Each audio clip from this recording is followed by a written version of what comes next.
Guys, look who's back. It's Tory Shepherd, our old friend from The Guardian, returning with yet another hit piece on me. Now, of course, it's a total media beat up, but it speaks to a deeper sickness and corruption in the Australian media, and that's today on The Dr. Joe Show.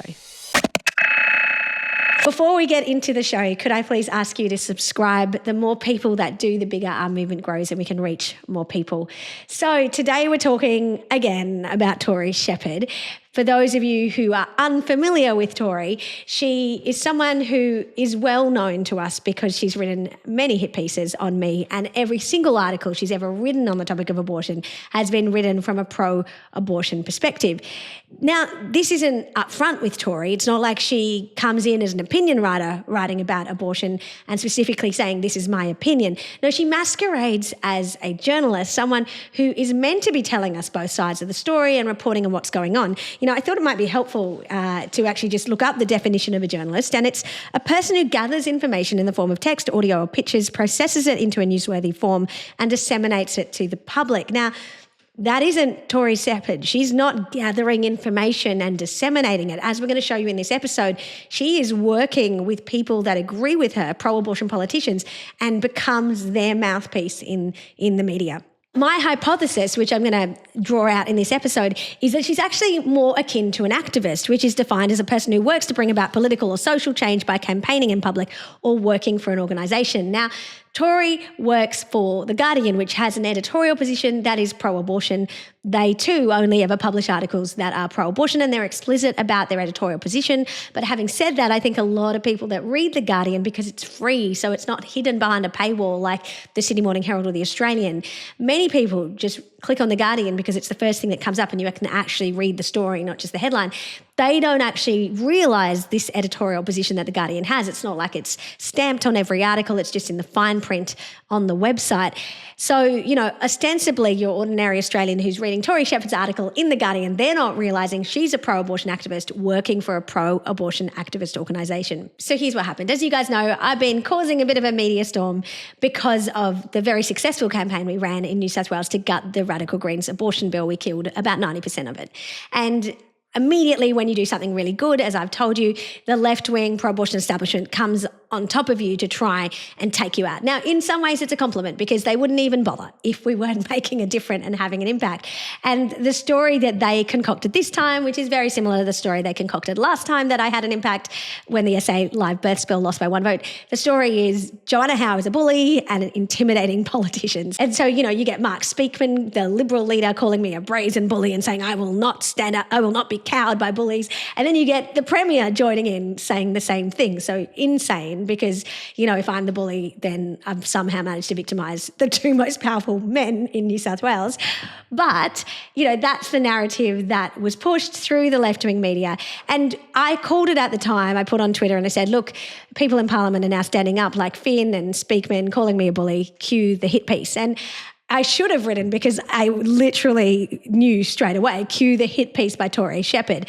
Now, interestingly, all of these other hit pieces came out and she then has joined in. So she wrote to me and said, you know, I'm writing a story. Look at the email, guys. Note, she gives me this email at, I think it's like 9:32, and her deadline is at 12:30. And the article, the hit piece, let's not dignify it by calling it an article, the hit piece is really, really long. So she clearly didn't whip this up between 9:30 and 12:30. She'd written the hit piece and she was just going to give me a couple of lines so that she could say, well, you know, I approached her for a comment and I gave an opportunity to her to tell her side of the story. I mean, we all can see very clearly the game that Tory Shepherd is playing. So let's read the email. Hi, Joanna. I'm writing a story about a range of accusations made against you. They never say, by the way, who makes these accusations. They just make it sound like there's all of these people you've offended. Could you please respond to these questions instead of just posting them to social media? Thank you. That's because the second hit piece she did on me, so she's written 3. The second one, I by that point had wisened up to her act and, you know, just posted on social media before the hit piece. And the reason I published her questions the second time is because the time before that, when she had reached out to me masquerading as a journalist and asked me questions, I'd foolishly answered them. And get this, guys, she claimed, bizarrely, to have never got the email. So she published a hit piece without even giving me the right of reply, because she said, I never got your email. Now, that's not how email works, is it, Tory, or anyone who's watching this? Because when you get an email and then you reply to it, it doesn't end up in the junk. It ends up in your inbox. Never mind the fact that I'd actually said to her, Tory, sending you something in 5. So she knew the email was coming. She'd had a heads up, but she published the piece anyway without my words in it, because she just knew it didn't suit the agenda of a hit piece. So second time around, of course, I'm not going to do it. Third time around, do you think I'm going to answer her questions in advance and play that game? Let's see these questions. So she goes on to say, fact checks show claims such as the New South Wales abortion bill closing down Christian hospitals, babies being born alive after abortion, abortions allowed up to birth for any reason, etc., are untrue.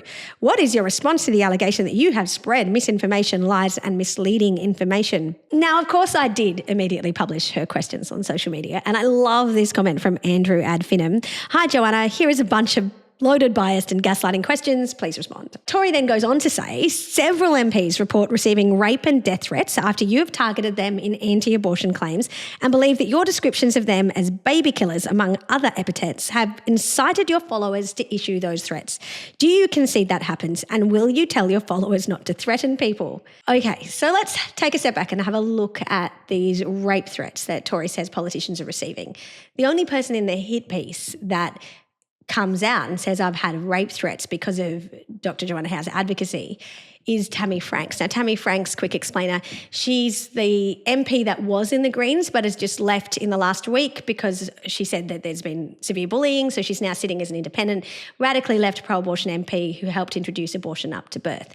So right away, she's someone with a diametrically opposed agenda to mine.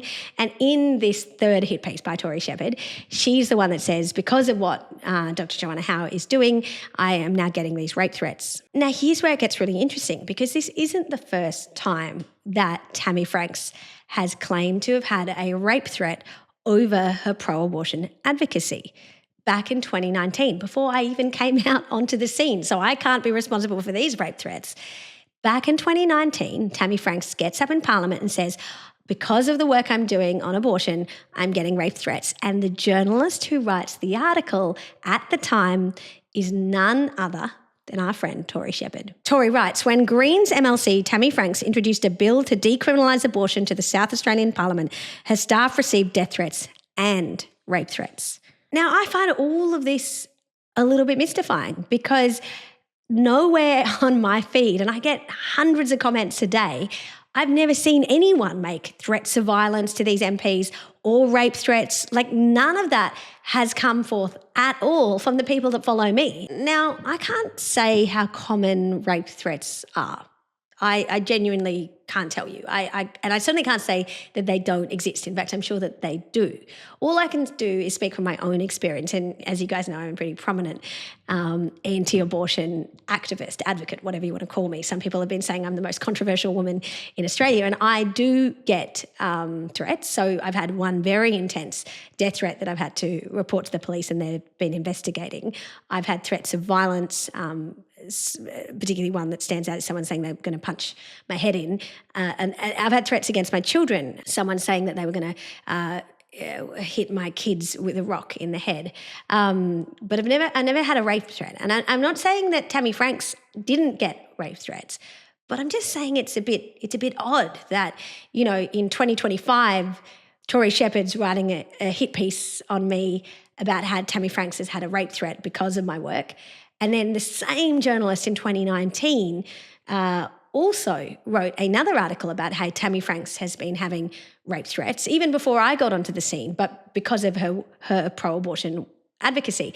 And it's the same journalist and politician relationship that when Tory wrote her first hit piece, and, you know, the thing that you guys might not remember is that Tory wrote that hit piece on me, the very first one, and that was actually the catalyst to get me to speak on social media. I didn't have a social media account at that point, but because I was so infuriated that she had misused her power to such a great extent, written a hit piece, had not published my comments at all, given me no right of reply, I was like, well, we're going to have to go out on social media and talk to people directly. My husband was actually the one that told me to do that, and he was right. And so I did. And one of my very first posts was calling Tory Shepherd out for this.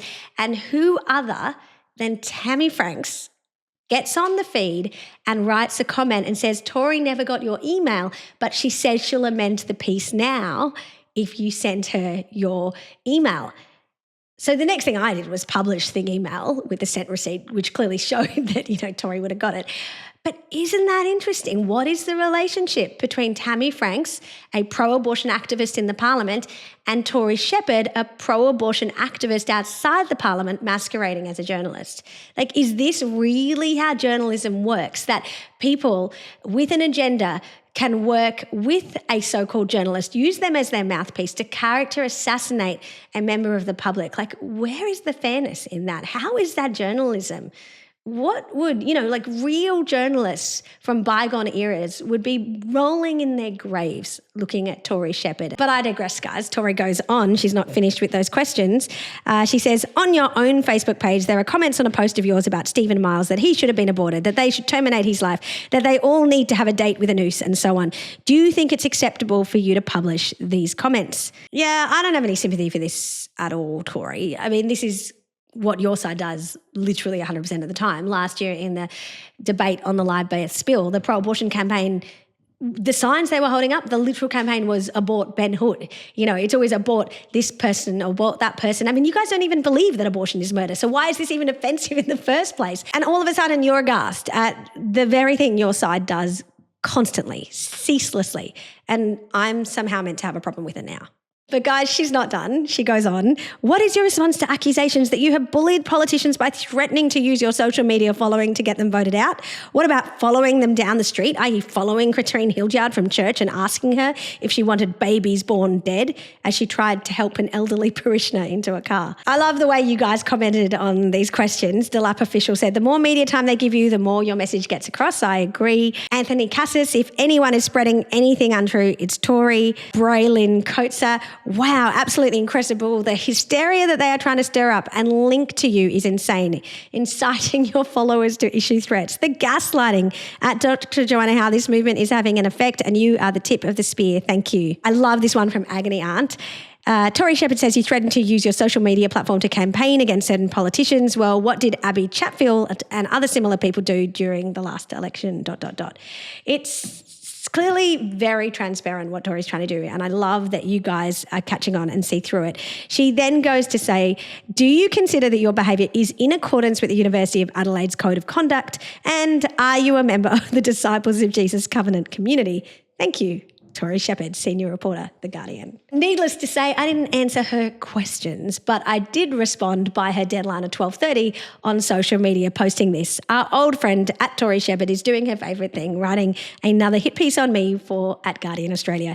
If you've been here for a while, you'll know Tory has worked unsuccessfully for years to get me cancelled, sacked or removed from the public square. Anyway, here's my reply. Tory, I don't need to answer your questions because 1, you're not a real journalist. 2, refer to item 1. Now go away. I'm busy being a real person with a life. And aren't we all? Because we have a big mission, and that's to make abortion unthinkable. And so the fact that we're getting these hit pieces shows the progress that we're making. And I look forward to ending abortion with you all. And that's today on The Dr. Jo Show.